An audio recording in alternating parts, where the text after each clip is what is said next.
Hello and welcome to this video. I am Manaburn and we are making a draft analysis for the National Dex Battle League Season 3. Yeah, and it's a draft league. And we are the Silvally Swedes, and this is my second season in the league, and this is my draft analysis. So, the rules were basically we had a tier draft where we draft one tier 1, one tier 2, two tier 3s, one tier 4, and one tier 5, as well as one mega and 4 3-pointed slots. These 4-pointed slots were basically mons that were divided in. We each had 400 points, and we could distribute them among 4 Pokemon as we chose. And the tier 1 mons are worth 180 points, tier 2 mons are worth 120, tier 3 mons are worth 100, and tier 4 mons are worth 60, and I think tier 5 mons are worth 40. And there were also the case of megas, where the higher tier megas gave you a point penalty for 40 points. And like you had in mid tiers that neither decreased or increased your point value, and then we have the lower tier megas which actually increased your points from 400 to 440. So going into the draft, I was last pick in a 16-player snake style draft format, which means that I get a wheel pick. And a wheel pick is basically that first you go from 1 to 16, and then you go from 16 to 1. And that is 2 rounds in the draft. And since I am last, that means I will first pick, wait a little while, and pick 2 mons, and then I'll get to wait a long while and pick 2 mons up again. And then that will continue until the end of the draft, where I cap it off with my final pick.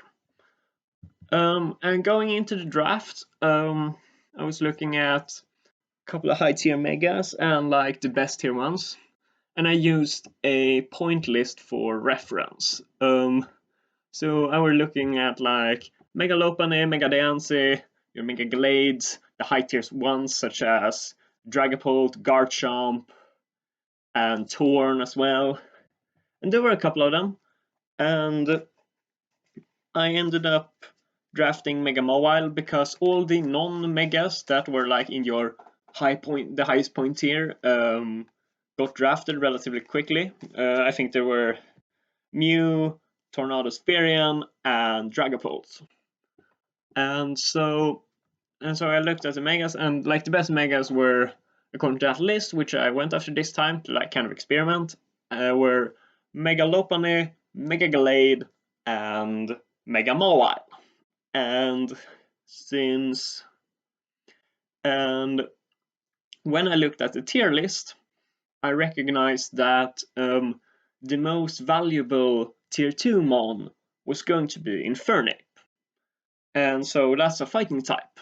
And since I don't want 2 fighting type on my roster if I can avoid it, since I don't consider fighting types to be like the best typing. So I wanted to choose the one of the highest point megas that was not a fighting type, and that spot goes to Mega Mawile. Therefore, Mega Mawile became the first pick, and this thing it hits incredibly hard with your huge power. It also gets high base power stabs in Play Rough and Iron Head, which is okay, but we have a high attack stat. It is in my opinion, it's also like an honorary offensive dark type, thanks to its getting access to both knockoff and sucker punch. And I've used this before, and I like it a lot. Great typing, not much that has to be said. And I wanted to couple that with like the other best mon I could get my hands on. And I chose Garchomp because not only do Mawile and Garchomp form a core together, but they also Garchomp is also slightly faster, and it's a great mon on its own. Like you have your Swords and Scale Shot, Stealth Rocks, you have Stab EQ, Dragon Stab, and if you were in like a Galar Dex format where cut moves and hidden powers were banned or not allowed, then it is, in my opinion, the best mon in that format. In NatX, it's a little bit worse, but it's still great. And a friend of mine, while we've been like vibing and hanging out, we've always like hyped up the Chomp, and I'm very excited to use it, especially alongside Mega Mawile. And so going into next round, I was looking at the Infernape, which is just high value. And I also looked at a water type because there are especially two water types in particular which synergize very well with Garchomp and Mega Mawile, while also just being one of the better tier 2s. And those were Rotom Wash and Slowking. And now I wouldn't say we got unlucky, it's more so that our fellow players, our future opponents, they drafted very well, I think, in the sense that not only are the other teams quite strong, but they also managed to, like, I was eyeing picks like throughout the whole draft, and a lot of those mons managed to be scooped up. So I think that everyone in the draft like did a good job at seeing and picking up value where it could be found. And so we of course got sniped twice. So aside from the Infernape that we actually will, which is so nice because I felt in my heart that someone would pick it last, this round that's going like after us. And so we got the Infernape, super happy about that.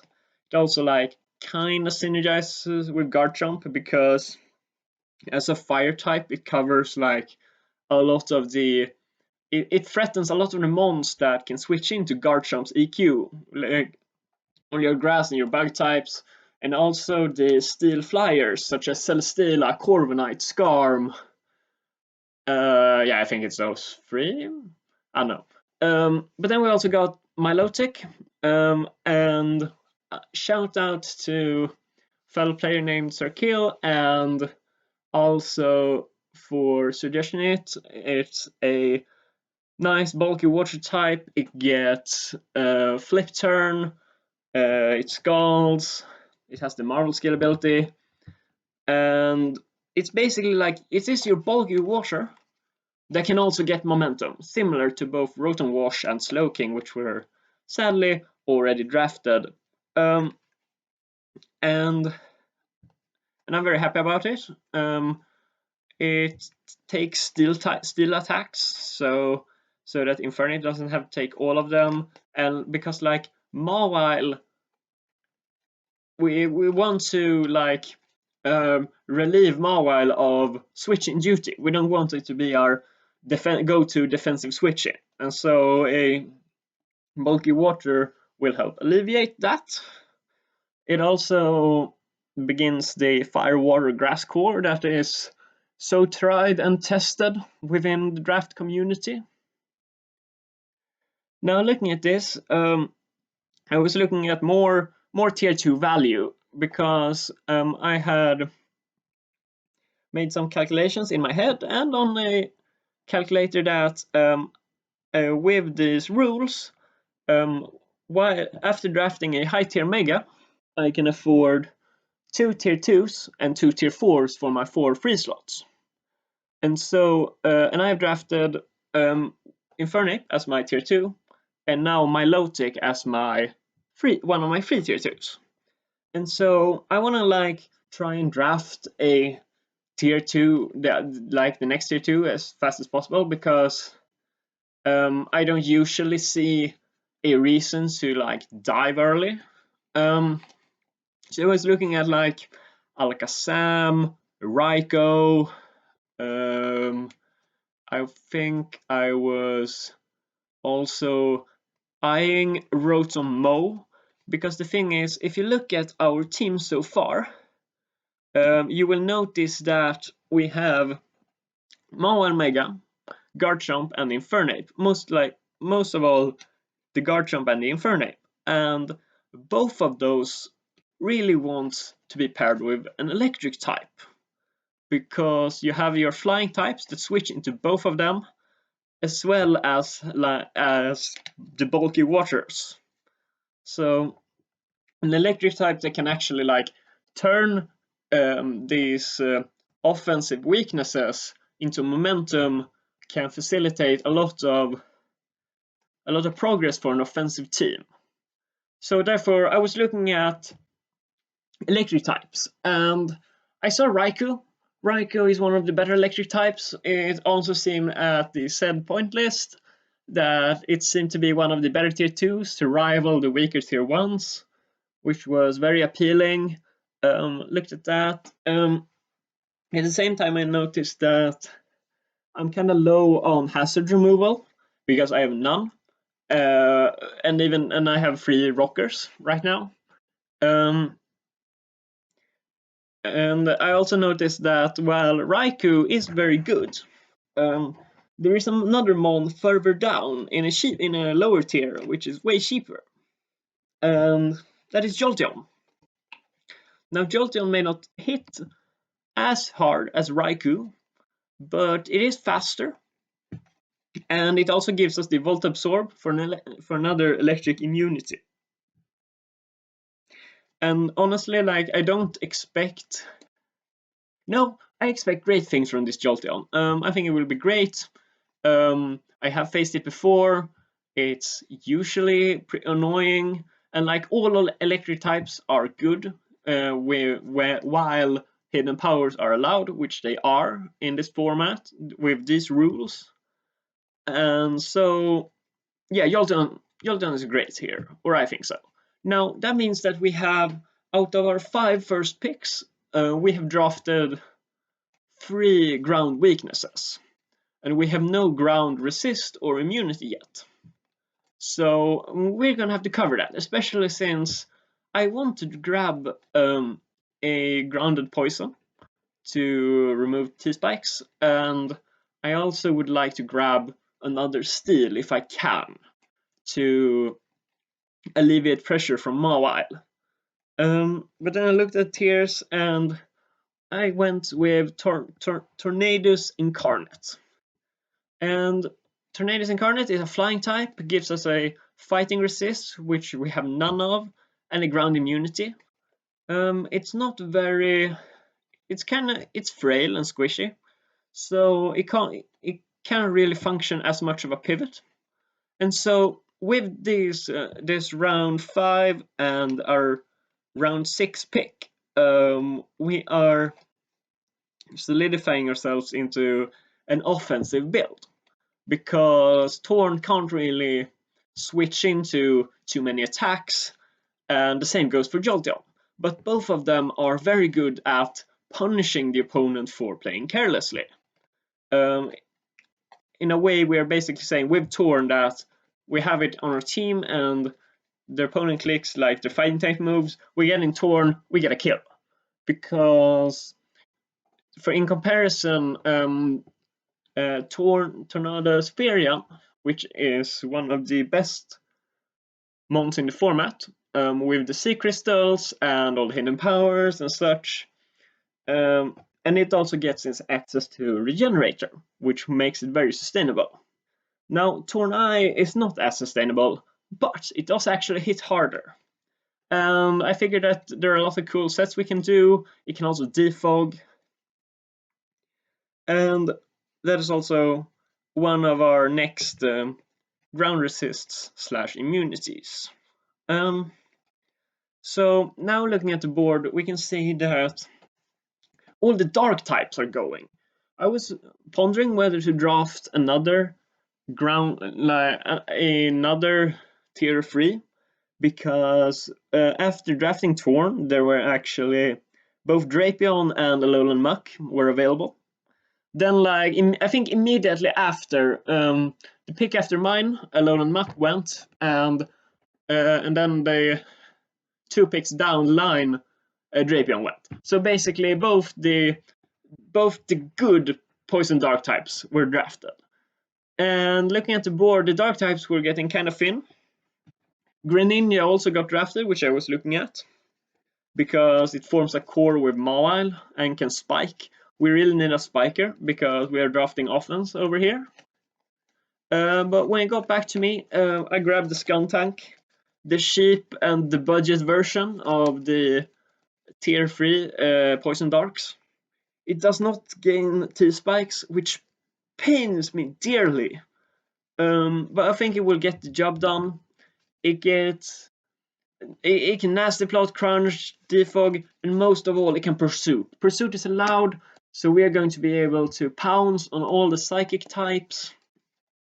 And it can also defog. It actually does a lot for us. It does add another ground weakness, and that is why we are going to be also drafted Vikavolt. Vikavolt is another electric type, which is not great with Jolteon, but it offers the levitate ability, making it immune to ground moves, and stick webs. Because right now we have a lot of mons in like the between 100 and 115. We have a lot of them. We have both Torn, Infernape, and Garchomp out of I think out of 7 picks. Yeah, out of 7 or 8. And being able to with a stick web lower the opponent's speed tiers to where they can be the fastest mons, it will do a lot for us. It also gets access to, I think it gets access to roosts. Yes, it does. And you got your Bug Buzz, your electric coverage. It also gets Energy Ball, agility. He's gonna be our Tiltimon, and it's gonna provide sticky webs. And because we don't have great hazard removal, we really want to pressure with all kinds of hazards. Because I want to play with hazards this time around. I haven't done this much before. I usually settle on like rocks or maybe T-spikes if I'm feeling frisky. And it also has decent bulk. It hits hard, which is super nice. And then nearing the end of the draft, I think I was looking at like Vanillux also, but that got taken for like a screen setter. So what we're looking for is another defogger, a grass type, a spike setter, and preferably a ghost type to block spins, because we want to get hazards. We want to get hazards, and we want to U-turn and volt switch around, and then finish it off with stab hurricanes and scale shot shenanigans with Garchomp. And so next up we drafted Frostlass and Serperior. And at this point, like we're nearing the end of the draft, and we're still getting banger picks, which feels amazing. So we have Frostlass, which gets like spikes, Destiny Bond. It also gets the infamous Poltergeist and Triple Axle.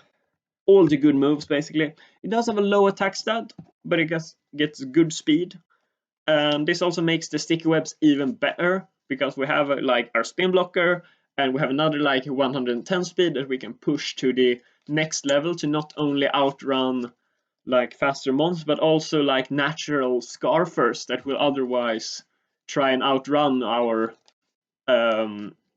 110s and higher. And then we also capped it off with Superior, the end of our Firewater Grass Core, and another ground resist. And this was in tier 2, which is incredibly valuable. I'm not saying that it should be tier 1. It should be tier 2, and it's very good, a very good one.